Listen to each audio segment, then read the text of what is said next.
Hi everybody, I am here with one of my favorite people of the whole wide world, Vanessa Valentine from Rising Starz Music Academy. Did I get that right? You sure did. All of it? Vanessa used to be first of all, when Alex was 3 years old, my son Alex, she was Alex's piano teacher out of her house. And one day I was hanging out in her living room, and she comes into the living room and she says, "Can I talk to you about something?" She said, I can continue to teach him piano, but I think he should be in acting, right?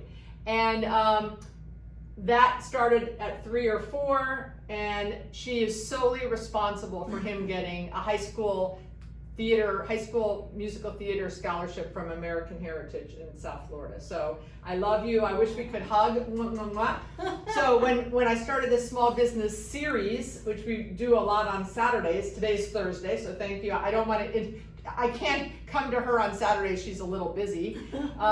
So thanks for having the time, but I knew I wanted to come interview you because small business, you're the epitome of the small business, yes, right? Yes. But you've grown into a big business. Well, we're getting there, but. So, you started in your house. Yeah. And I came to you one day during the last financial crisis and said, "Miss Vanessa, today's your lucky day. You've always talked to me about wanting to open a storefront. I have plenty, and you can have them for free." And you started, I think, in 600 square feet, just a small former chiropractic office, and then you ballooned to 2,500 square feet until I finally, after I leased to Panera and Kirkland's and Mission Barbecue, I said, I have to, you kind of have to go. And she says, "Oh, it's time." it's time for you to find, but we found this much larger space. And you helped me. I helped you She find. helped me find an amazing space. It's amazing space. It's much larger than what you had. Way more students you could accommodate, Yes. right? And I mean, how many years ago was that? So if Alex is now about to be 20, so we met 17 years ago. Yeah. And you opened that facility at Shops of Arrowhead in 09? Yep. 09, right? Because that was when the crisis was. Yeah. So now you've been here, so you started in 09, so it's 2020, 11 years, right? Actually, this is my 13th year. 13th year. Yeah. 13th year! Is that right? I know. So let me ask a couple questions. How did you come up with the name Rising Starz? Oh, that's a good question. Actually, my husband helped me with the name. When we were testing out a bunch of different options, my husband said to me, "What is it that you really want to get out of creating this?" And I said, "I really want every kid to recognize how special they are. I want them to realize the stars that are within them. And I want to give them the encouragement, the empowerment, and the tools that are necessary to really reach for the stars." And he said, "So Rising Starz, you want to rise stars?" I said, "Yes, I do." Roger, God Yes. love them. Yes. They're good for something, those husbands. I didn't know that story. Yeah. But yeah, I love the name, Me right? too. I love the Me name. too. And every time when I'm typing it, I'm always doing, I always spelt is it R-I-Z? I know. But I love the name, okay. Yeah. And then let me ask you, growing up, were you a rising star growing up? I mean, I know you have an interesting career. I do. For me, it was a little different, and actually, because of my own experiences, it's what shaped how I formatted everything that we do here at Rising Starz. So I didn't start singing till I was 14. I didn't even know I could sing. Wow. Until in the 8th grade, I had an amazing teacher who also is a musician, and he basically told my parent, "This child can sing. You have to do something." Was this in school, in an Right. 8th grade Elementary class? school. Wow. Yes. And you were in a music class? Or? No, he just happened to be the music teacher and my homeroom teacher. Gotcha. And not that they had a big music program either. We just did a musical every year, and my friends wanted to try out for it. And when I auditioned, they went crazy, and they were like, "Oh my God, you're actually really talented!" And he convinced my mom to send me to the School of Performing Arts in New York. Wow. So I attribute everything to him, because that's what led me to where I am today. He planted that seed and it just grew. And I still talk to him today. I mean, he's an amazing inspiration. But he was the one that recognized that in me. I myself didn't even know. I mean, I just always loved music, but I didn't know I had a talent. So long story short, my mom put me in voice lessons. We got into the school, into the High School of Performing Arts in New York. Is that the one like Fame is about? Oh my God, I love that movie. Yeah. Yes, it's not exactly Did as the you movie. jump on the cars? But we did do it in the lunchrooms. You did? Yes, but we were doing it more to mock the whole thing, but it was fabulous. Every time we did it, it was so much fun. And I really have incredible memories from that school. Some of the most talented kids I have ever come across in my entire life to this day. Wow. Amazing. And then after that, I went to University of Miami and I started in musical theater because I wasn't sure what I was going to do. I just knew I loved music, right? So we go into theater, right? And we went to theater, but 2 years into the program, I said to my mom, I said, I don't know if this is what I want to do or the only thing that I want to do. And I said, I'm really just here because I'm enjoying it. I know I'm good at it, but it's not really what I feel the most passionate about. I loved working with kids. And since I was little, I always said, I was always the babysitter. I was always the one that everybody would leave the kids with. And I always said, I'm going to open up some kind of nursery center or something that I can, work with kids.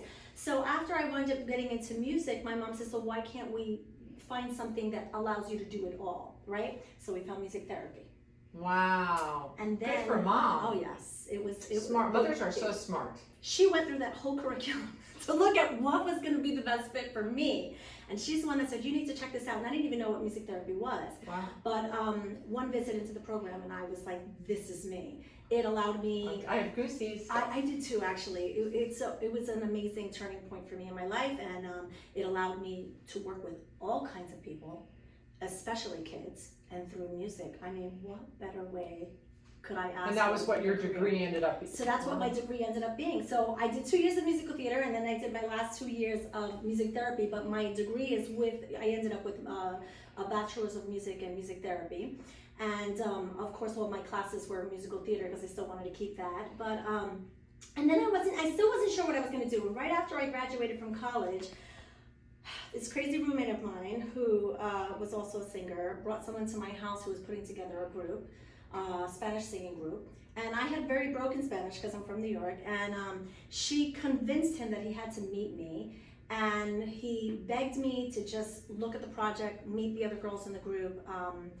And once I did, I fell in love with the people, and I was like, wow, I'm actually learning so much more about my own culture. Mm. And I learned how to speak Spanish through the whole process. Wow, which was so valuable. Amazing, right. Because in New York, we speak mostly English, and my parents tried to teach me Spanish, but it wasn't happening. Right. So anyways, I took that journey, and then I really didn't know what I was getting into, but that was also another turning point for me because the people that I worked with, none of them had degrees like I did. None of them had the musical experiences and training that I did. So I was the core of the group, and there was a lot weighing on me. And it was do or die, because very quickly we got a contract with Universal Records. And then from there, Sony Music approached us and was like, we want to buy out this project and we want to take it all away. But the contract was this thick. It is scary, the kind of commitment and strict rules you have to abide by. And I just said to myself, this was not the path I was, wanting for myself. I really, really was enjoying it, and I grew so much because of it, but it wasn't the path for me. Wow. And it was really going to require us to travel around the world and be away from family for a very long period of time. And there was a lot. And so I just said to myself, you really have to want to do that and only that to give up so much. That's why these artists make what they make and go through what they go through, because there's a tremendous sacrifice to do that. So you said no. Did the rest of the group, were they so furious with you? So furious. Because you were the glue and the leader and the one that had the degree, so they probably looked up to you as the business manager. So it was heartbreaking. I bet they're not. Do you talk to them? Yeah. It's like they're mad. They're still mad 20 years later. They're still mad, yeah. Because you were my sister always says to me about tenants, I'm the dream killer. Like, you are! But you're also the dream inspirer, right? I inspire them when they make sense. Like that deal, that is not going to happen, but I am the dream killer. So, oh, you poor thing. Yeah. Okay, but so you know, I learned from it, and what I got out of that whole experience, and from the small bit of touring and stuff, we had some amazing opportunities and really big platforms. We were performing on stage and opening for like really huge acts. And then what I learned about myself in the process, first of all, I learned the power of music. So when we were doing small tours, we were no one, but we would get off the plane and we would have bodyguards and limousines, and we'd go straight to the radio stations and do a bunch of, you know, plugs. Yeah, and then we would go to rehearsal, and then we would go and do an event at night or whatever. And then the reactions of the people, and these are people all different ages. I never expected that. And I was like, wow, music is so powerful. I had no idea it could really have this much impact. And we were unknown at that time. We were just starting. But, you know, it taught me that I can do anything when it comes to music, and the sky is the limit. And it helped me get in touch with who I am. It helped me learn more about myself and what is important to me. It helped me build my confidence, because even though all the years that I was in school and all this, and I was always told you were amazing, you're great, I never really felt that deep down inside. And I think maybe I compared myself too much with the top of the top of the top. So for me, I was like, no, I'm just okay, I'm just good. And I never allowed myself to really go as far as I could have gone, because I was scared or didn't believe I was that good. Right, you didn't believe in yourself. I didn't believe I was that good. And even when Sony presented it, so I was like, this is not really the path for me, and this is crazy. No, it can't be. So, you know, that's kind of my mental process. And do you think, like, look at now, just saying all of that, did your insecurity stop you from taking that path? I think possibly so. I think there's a bunch of things that contributed to my decision, but 100% that was a big factor. Do you look back and say, what if? I believe, because I love what I'm doing so much, and I've seen how amazing my work has transpired and impacted people. Right. I think that I did make the right decision. I think I'm where I needed to be. However, it's kind of fun to go, what would have happened if I would have taken that path? What's so interesting about that experience of yours is, I know that you've had students that have been offered opportunities, and the fact that you were there, yes, and didn't take it, yes, you have really valuable experience for the parents and the child. I do, and I've taught them everything, because I didn't know anything, and even being amongst some of the biggest in the business, they don't teach you, they don't tell you what to do. They throw you into the deep end and they say swim. Right. Sink or swim. And so that's how I started creating the kind of classes that I started creating. I was like, I want kids to know that you actually can achieve anything that you put your heart into if you really, really want it. But you gotta want it. But you gotta want and it you know first. what? You need to want it, and not your parents. Yes. Because we've seen that's that. a whole nother story. We won't. That's another interview. God, yes. Right. But yeah, and then I realized too that sometimes we as you know, human beings, especially as we're growing up, sometimes it just takes someone saying, you have my permission to go for this, go for it. Well, I think you can do it. Kind of like opening a space in a shopping center. Yes, you did that to me. She said, it's now. You want this? I got this. You said you wanted to do something like this. I was like, you're like, no, I'm not ready. I'm like, it's now or never, babe. Yeah, but and look. And look, right. Look at this. Right. Right? And I get to go to work every single day loving what I do. I have to stop myself from working. So did you think that, so you graduate from UM, you're now part of this group, you're, you know, negotiating deals or not. Did you then go work for a music academy or studio after that? So the funny thing is that at first I didn't know what to do. Okay, I'm not on tour. What do? I sleep. Yeah. I'm gonna sleep. So I catch up on my sleep. I know. I was like, whoa, what do I do now? Like everything just stopped. And everyone hates me. And everybody's mad at me. I have no friends at this point. So at that point, it was crazy with one of my friends that I went to college with, and she's now a host on the radio station in 98.3. But she called me up and she said, Vanessa, I'm looking through the newspaper and I see that there's a job in your area. And she goes, they're looking for music teachers. I go, what are you doing looking through the, and she said to me, just go, it's near you. She says, I know that you're down, and you know, she's like. Was it here in South Florida or in New York? It was here. It was here. Yeah, and she just told me go, and I was like, how crazy Was that in is Weston? Yeah, that was Jim Kids. So, that's where we met you. Yes, Yeah. and so I went, I was like, oh my God, this is so much fun. And then people that I had worked with in the industry started saying, hey, can you teach my kid? And I said, but I didn't actually go to school to learn how to be a teacher. I went to school and I learned a lot, but I was like, but not to be a teacher. And they said, I don't care, we want you to be the teacher.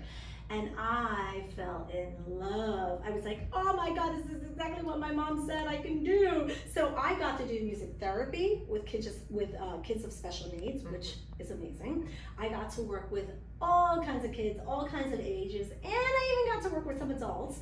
And that was just it was an amazing experience. And then I had parents like you that were like, did you ever think of you doing something on your own? I was like, well, I have, as a matter of fact. I've always said to myself I was going to do this because my dad, was a very successful real estate broker in New York, and he always told me, he said, whatever it is that you're passionate about, he says, find a way to make a living out of it, and he says, and then you'll never work a day in your life, and he says, and you'll find a way to, provide for yourself. And so I always knew, okay, whatever it is I'm going to do it my way, and then.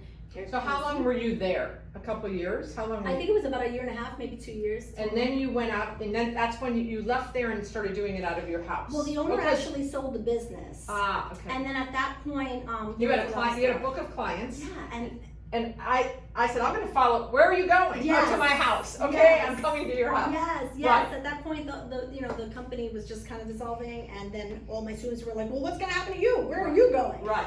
And I was just like, I don't know. And then I just started teaching, at home. And then from there, it was just like referral after referral. And then it got to a point where I was having a crazy waiting list. Right. And then people were saying to me, well, we've been waiting a long time. If we can't have you, can you at least refer someone? Because we'd rather take a referral from you than just go, randomly picking, someone that we don't know. And I was like, but I don't know. And then my favorite Beth came to me with this opportunity, and even though I didn't think I was ready, even though I wasn't ready, before that I said, raise your prices if you have a waiting list, right? I'll pay more, right? You did. You taught me so many things. You taught me so many things. So then we opened our little 600 square foot space, and it was no rent for 6 months. And I said, your dad and mom came in and painted. My dad didn't believe it. My dad was like, she's giving you what? What's the catch? Yeah, he's like, what do you have to do? There's got to be something. She's going to come back with something. And they flew down just to meet you. My mom and dad want to meet you. Yes. And yeah.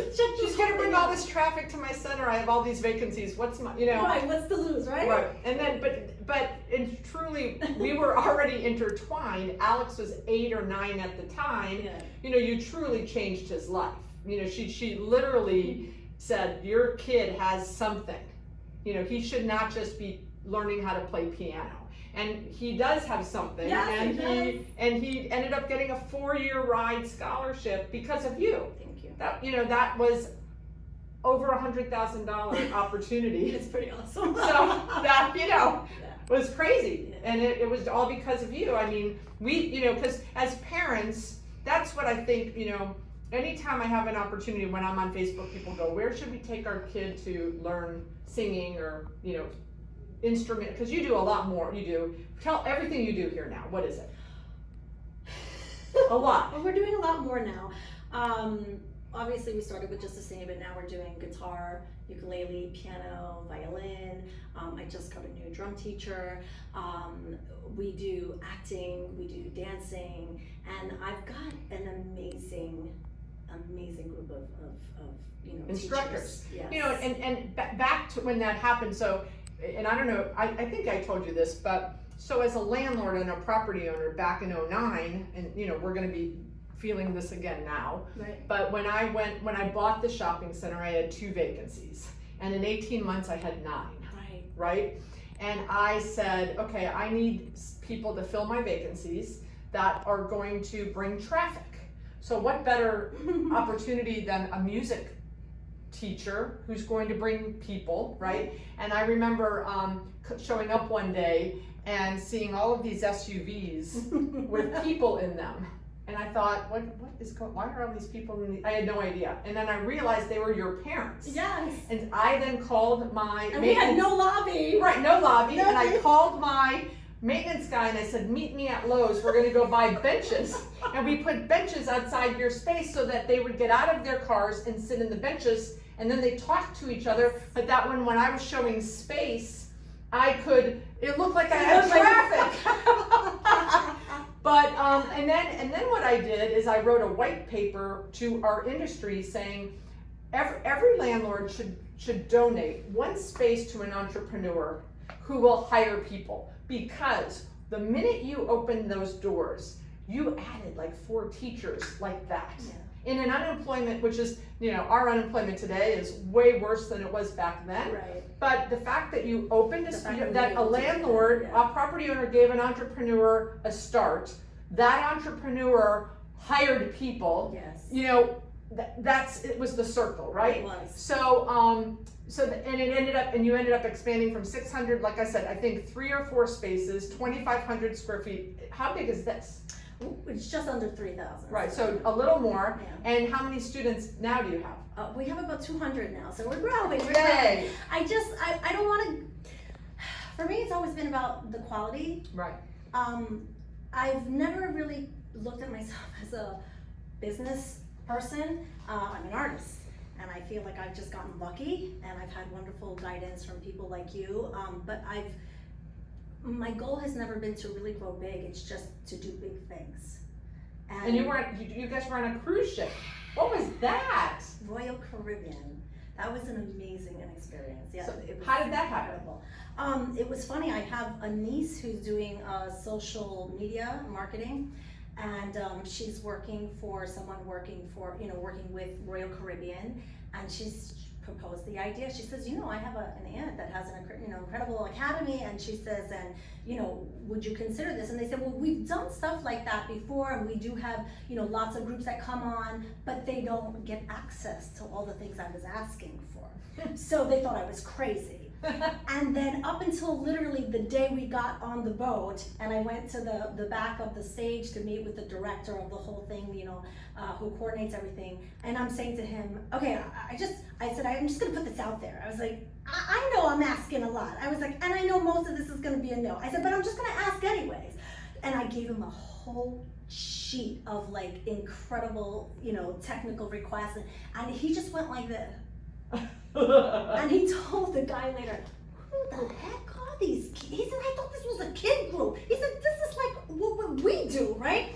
And the guy who coordinated everything for us said, this is Rising Starz, buddy.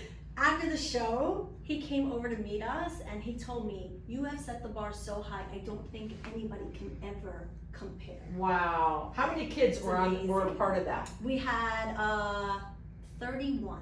And they entertained the ship's We just put a show passengers. Yeah. Oh my We put a 45-minute show. How long were you on the cruise ship? We were on the cruise for four nights, 5 days. Wow. I know. And then now, guess what they told us? They said, okay, we loved the show.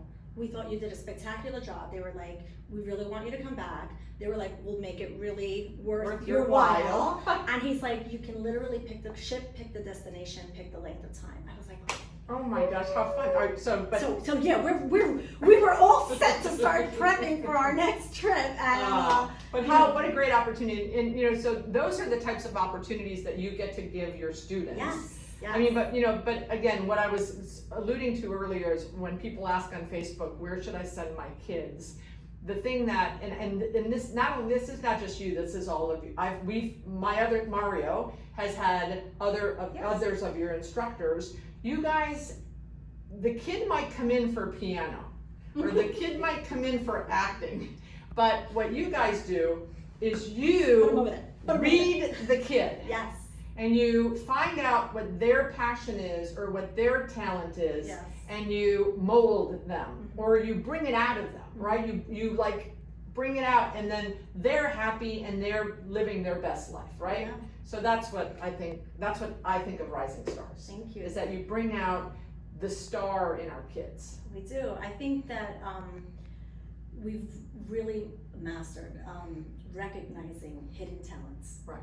And sometimes it could be something as simple as the kid is a great reader, but guess what? Kids who are great readers could be phenomenal actors. It is incredible how well they do at auditions. Wow. Because they don't have the pressure of, you know, losing their spot or speaking clearly with fluency. So, you know, little things like that, no one would kind of connect those dots, but it's amazing how those little tiny things can really foster something else. And so when we recognize that, we'll say to them, okay, you can keep doing this if you love this, but here's where we think you really need to go. Or let's combine this, you know? And so I think that's the, you know, the beauty of it. And luckily a lot of our teachers here, you know, they do so many different things and they're really good at it. I mean, you cannot work here unless I would want to send my kids to you. And, you know, you have to love what you're doing because, you know, I think that's what's special about us too, is that we've created an environment that not only myself and the kids, but the teachers, you know, everybody who comes here wants to be here. Well, and you have how many, like Alex, anytime you call, can you come help at a recital or do you want to perform? Like, they all come back to you. Like, they love you. They're my babies. Yeah, exactly. Those well, are my kids. Thank you for giving us time. Rising Starz Academy in, of course, Davie. Many of my interviews are from Davie. Well, that's where I know all the small businesses, right? Yeah. Some are my tenants, some are not. Some used to be. Yes. And if you have a child, or do you do adults too now? We do. And we do a lot of Skyping with adults too. There you go. So give Vanessa a call. Where's the best way for them to reach you? You can reach us at risingstarsmusic.com. You can give us a call. You can find us on the web. Everywhere. Social. Yeah, social media. Everywhere. Thanks for being here. Thanks for being a part of my small business series on a Thursday. Yes. Love you. Mwah, mwah, mwah. Love you. Bye.